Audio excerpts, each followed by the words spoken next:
Sahabat Radio Pelita Kasih yang dikasihi Tuhan Yesus, selamat pagi, salam sejahtera bagi Bapak, Ibu, saudara-saudari sekalian.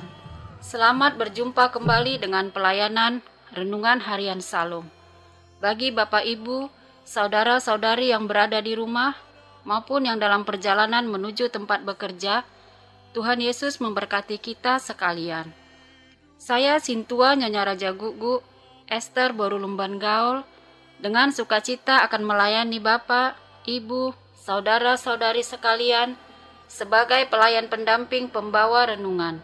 Renungan di pagi hari ini dibawakan oleh Sintua Evangelis Binsar Siregar dari HKBP Kernolong, Resort Jakarta. Baiklah kita awali ibadah pagi ini dengan doa yang dibawakan oleh pembawa renungan.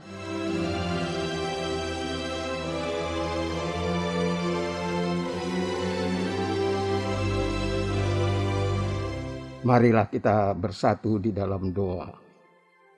Puji dan syukur kami panjatkan kehadirat-Mu ya Tuhan, atas penyertaan-Mu dalam acara renungan pagi hari ini. Kami mohon tuntunan-Mu agar renungan ini menjadi berkat dan sukacita bagi siapa saja yang mendengar siaran ini. Kami juga berdoa buat sahabat RPK yang saat ini sedang terbeban berat, baik karena masalah pekerjaan, keluarga, maupun penyakit, dan secara khusus yang terdampak COVID-19. Kiranya Tuhan berkenan memulihkan mereka, agar mereka dapat bersuka cita mensyukuri kebaikan-Mu. Sebelum mendengar firman-Mu, urapi hati dan pikiran kami, agar kami layak bersekutu dengan-Mu. Di dalam nama Tuhan Yesus, kami berdoa dan mengucap syukur. Amin.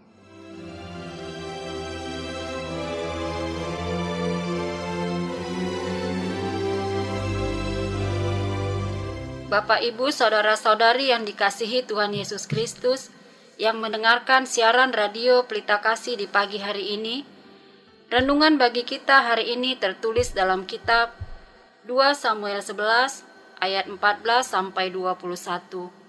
2 Samuel 11 ayat 14 sampai 21. Demikianlah firman Tuhan. Paginya Daud menulis surat kepada Yoab dan mengirimkannya dengan perantaraan Uria. Ditulisnya dalam surat itu demikian: tempatkanlah Uria di barisan depan dalam pertempuran yang paling hebat. Kemudian kamu mengundurkan diri daripadanya supaya ia terbunuh mati. Pada waktu Yoab mengepung kota Raba, ia menyuruh Uria pergi ke tempat yang diketahuinya ada lawan yang gagah perkasa. Ketika orang-orang itu keluar menyerang dan berperang melawan Yoab, maka gugurlah beberapa orang dari tentara. Dari anak buah Daud, juga Uria orang Het itu mati. Kemudian Yoab menyuruh orang memberitahukan kepada Daud jalannya pertempuran itu. Ia memerintahkan kepada suruhan itu demikian: jika engkau sudah selesai mengabarkan jalannya pertempuran itu kepada raja, dan jikalau raja menjadi geram dan berkata kepadamu, mengapa kamu demikian dekat ke kota itu untuk berperang? Tidakkah kamu tahu bahwa orang akan memanah dari atas tembok? Siapakah yang menewaskan Abimelek bin Yerubeset? Bukankah seorang perempuan menimpakan batu kilangan kepadanya dari atas tembok, sehingga ia mati di Tebes? Mengapa kamu demikian dekat ke tembok itu? Maka haruslah engkau berkata, juga hambamu Uria, orang Het itu sudah mati.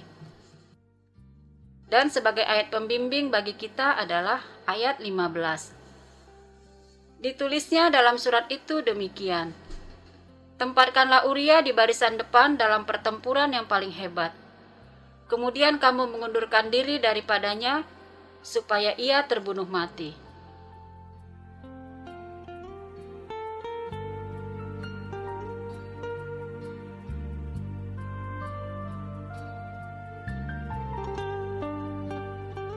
Sahabat RPK yang dikasihi Tuhan, pernahkah Anda menonton film-film gangster Italia, di mana rekayasa kematian orang-orang yang tidak disukai merupakan hal biasa yang dilakukan oleh para mafia, sehingga tampak seolah-olah kejadian yang alamiah saja. Mereka sering mentargetkan kematian seseorang yang dianggap membahayakan mereka. Bisa jadi orang itu adalah lawan mereka, namun bisa juga yang menjadi target adalah sahabat mereka sendiri yang diduga berkhianat. Dalam dunia kejahatan, ternyata tolok ukur kepedulian terhadap teman atau sahabat mirip dengan dunia politik, di mana tidak ada teman yang abadi, yang ada adalah kepentingan yang abadi.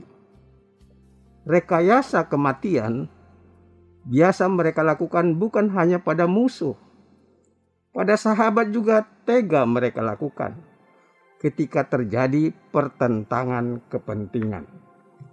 Sahabat RPK, ternyata jenis kejahatan seperti ini juga ada dalam cerita Alkitab, di mana salah satu tokoh perjanjian lama, yaitu Raja Daud, justru terlibat dalam rekayasa kematian salah seorang prajuritnya. Untuk menutupi kesalahan yang telah dilakukannya dengan Batseba, istri Uria, Daud, seorang raja pilihan Allah, dan juga panglima perang yang perkasa di medan perang, ternyata telah jatuh ke dalam dosa karena kejahatan seksual yang memalukan. Bermula dari suasana santai di istananya, usai memimpin pasukan dalam peperangan, Daud melihat Batseba, istri prajurit Uria yang cantik, sedang mandi, yang membuat sang raja tergoda, lalu memperlakukannya sebagai istri. Akibatnya, Batseba mengandung, dan untuk menghindari masalah dengan Uria, Daud merekayasa kematian Uria dengan menugaskannya ke medan pertempuran yang berat, sehingga Uria mati terbunuh. Bagaimana pandangan Alkitab terhadap Daud yang dikenal sebagai tokoh besar pilihan Allah? Sahabat RPK, ada 3 pokok renungan penting yang dapat kita petik dari nats hari ini. Yaitu yang pertama adalah tentang kejahatan Daud. Lalu yang kedua adalah dampak dari kejahatan Daud. Dan yang ketiga, solusi iman atas dosa Daud. Marilah kita membahasnya satu persatu. Yang pertama, kejahatan Daud. Sahabat RPK yang dikasihi Tuhan, kejahatan Daud yang membunuh Uria dengan menempatkannya di medan perang agar mati terbunuh oleh musuh adalah perbuatan keji dan jahat di mata Tuhan. Karena perbuatan tersebut telah melanggar sejumlah Taurat Tuhan.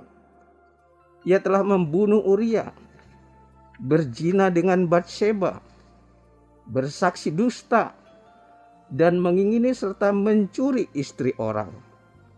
Dengan demikian Daud telah melanggar Taurat sesuai hukum yang ke-6, ke-7, ke-8, ke-9, dan ke-10. Dosa Daud menjadi semakin besar karena dia adalah seorang gembala yang melanggar firman Tuhan yang telah menetapkannya sebagai gembala dan raja Israel. Ia juga melanggar tanggung jawabnya sebagai raja, di mana seharusnya ia menegakkan keadilan dan kebenaran bagi seluruh rakyat Israel, bukan melecehkan seperti halnya yang dilakukannya pada Uria. Betapa seriusnya dosa Daud juga dipertegas oleh Nabi Nathan pada pasal 12 ayat 9 yang mengatakan, "Mengapa engkau menghina Tuhan dengan melakukan apa yang jahat di matanya? Uria orang Het itu kau biarkan ditewaskan dengan pedang. Istrinya kau ambil menjadi istrimu, dan dia sendiri kau biarkan dibunuh oleh pedang Bani Amon." Menurut Nabi Nathan, perbuatan Daud dalam bentuk berbuat zina, membunuh dan menipu adalah perbuatan salah yang telah menghina firman Tuhan dan menghina Allah sendiri. Disebut menghina karena perbuatan tersebut meremehkan dan memandang rendah firman Tuhan. Hal ini juga berlaku dalam gereja masa kini. Hamba Tuhan yang berzina bisa dianggap meremehkan Allah, serta memandang rendah kepada Injil dan darah Kristus. Dalam 1 Timotius 3 ayat 2 dikatakan, setiap orang percaya yang berbuat zina tidak layak menduduki jabatan penilik jemaat. Dalam hukum ke-6, Allah melarang pembunuhan dengan sengaja, yaitu mengambil nyawa orang lain tanpa adanya perintah hukum. Dalam Keluaran pasal 21 ayat 12-14 dikatakan bahwa siapa yang memukul seseorang hingga mati akan dihukum mati. Begitu juga yang membunuh orang secara berencana dengan menggunakan tipu daya akan dihukum mati. Dari uraian ini tampaklah jelas bahwa tindakan Daud sesungguhnya adalah kesalahan besar yang patut diganjar dengan risiko hukuman yang berat, yaitu hukuman mati. Bagian yang kedua, konsekuensi kejahatan Daud. Sahabat RPK, kesalahan Daud seperti diuraikan di atas termasuk kategori kejahatan besar karena memiliki konsekuensi yang fatal. Seperti dinyatakan dalam nubuat Nabi Nathan, di mana Allah menjatuhkan hukuman berat kepada Daud dan keluarganya. Dalam 2 Samuel 12 ayat 10 dikatakan, oleh sebab itu, pedang tidak akan menyingkir dari keturunanmu sampai selamanya, karena engkau telah menghina aku dan mengambil istri Uria orang Het itu untuk menjadi istrimu. Karena Daud telah menghina Allah dengan membunuh Uria untuk mendapatkan istrinya, Allah menjatuhkan hukuman pada Daud dan keluarganya yang digenapi dengan berbagai tindak kekerasan, persengketaan, dan pembunuhan. Alkitab mencatat bahwa dalam sisa hidup Daud ada 4 peristiwa tragis yang terjadi akibat kutukan ini, yaitu kematian anak hasil perzinahan Daud dengan Batsheba, pembunuhan Amnon oleh Absalom anak Daud, pembunuhan Absalom yang memberontak kepada ayahnya Daud, dan hukuman mati bagi Adonia yang juga anaknya Daud. Selanjutnya pada ayat 11-12 dikatakan, malapetaka akan kutimpakan ke atasmu yang datang dari kaum keluargamu sendiri. Aku akan mengambil istri-istrimu di depan matamu dan memberikannya kepada orang lain. Orang itu akan tidur dengan istri-istrimu di siang hari, sebab engkau telah melakukannya secara tersembunyi. Tetapi aku akan melakukan hal itu di depan seluruh Israel secara terang-terangan. Sahabat RPK yang dikasihi Tuhan, kedua ayat di atas menubuatkan hukuman yang dahsyat atas Daud, bukan hanya akibat yang sewajarnya dari dosa yang dilakukannya, bukan pula karena Allah membiarkan semua hal itu terjadi secara alamiah, tetapi hukuman yang diterima Daud adalah hukuman yang secara langsung dari Allah. Firman Allah secara tegas mengatakan, bahwasanya malapetaka akan kutimpakan ke atasmu. Aku akan mengambil istri-istrimu di depan matamu, dan aku akan melakukan hal itu di depan seluruh Israel. Daud telah melakukan perlakuan kejam dengan membunuh Uria untuk mendapatkan istrinya Batsheba. Sebagai konsekuensinya, Daud mengalami perlakuan kejam dari anak-anaknya sendiri, seperti pemerkosaan Tamar putrinya yang dilakukan oleh Amnon anaknya, dan pemerkosaan istri-istrinya oleh anaknya sendiri Absalom. Kalau dalam hukum Israel, orang berzina dan pembunuh layak dijatuhi hukuman mati, namun Tuhan Allah mengesampingkannya demi menghargai ketaatan Daud sebelumnya. Tetapi selanjutnya Allah menunjukkan kebenarannya dan menyatakannya secara terbuka kepada seluruh bangsa Israel dan bangsa-bangsa lain. Selama sisa hidupnya, Daud telah menjadi contoh dari penerimaan hukuman Allah yang adil, serta diri seorang pemimpin rohani yang telah berbuat dosa besar. Bagian ketiga, solusi iman atas Daud. Sahabat RPK, Daud pada akhirnya bertobat. Pada ayat 13-14 Daud berkata kepada Nathan, "Aku sudah berdosa kepada Tuhan." Dan Nathan menjawab, "Tuhan telah menjauhkan dosa-dosamu itu.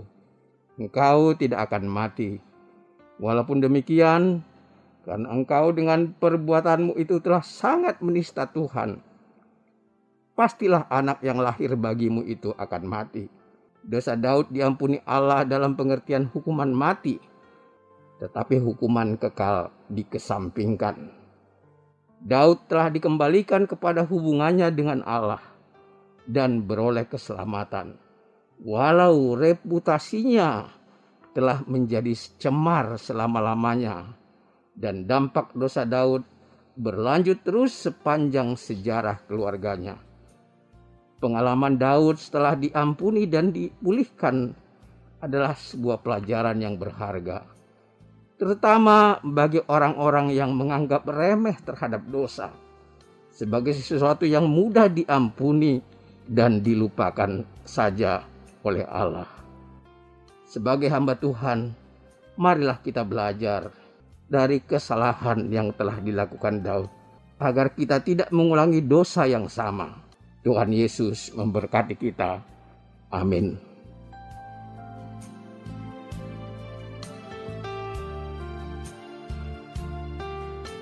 Marilah kita berdoa. Tuhan yang Maha Baik, terima kasih atas firman-Mu yang menyadarkan kami tentang makna dan konsekuensi dosa, terutama bagi kami anak-anak-Mu yang telah Kau urapi untuk melayani-Mu. Tidak jarang kami terjatuh pada sikap meremehkan dosa, karena yakin Engkau Maha Pengasih dan Penyayang, yang selalu siap mengampuni dan melupakan dosa dan kesalahan kami. Firman-Mu pagi ini mengingatkan bahwa kami bisa jatuh dalam dosa seperti Daud yang telah berbuat dosa keji dan menistakan nama-Mu. Tuhan yang Maha Baik, tuntunlah kami agar kami selalu kuat dan Kau luputkan dari godaan iblis, sehingga kami dapat membentengi diri dari kejahatan seksual. Terima kasih Tuhan atas tuntunan dan kebaikan-Mu. Terpujilah Engkau kekal sampai selama-lamanya. Di dalam nama Tuhan Yesus kami berdoa dan mengucap syukur. Amin.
Sahabat Radio Pelita Kasih yang dikasihi Tuhan Yesus, marilah kita mendengarkan beberapa informasi berikut ini. Bila Anda ingin merespon renungan pada pagi hari ini, dapat menghubungi Bapak Sintua Evangelis Binsar Siregar dengan nomor telepon 0815 8465 7186. Jika sahabat RPK ingin mendengarkan ulang renungan ini, dapat mendengarkan melalui YouTube HKBP Kernolong. Renungan harian Salom ditulis oleh para hamba Tuhan dari berbagai gereja, terbit per 2 bulan. Untuk sementara pendistribusian secara online. HKBP Kernolong memiliki ruangan serbaguna dengan kapasitas 350 orang.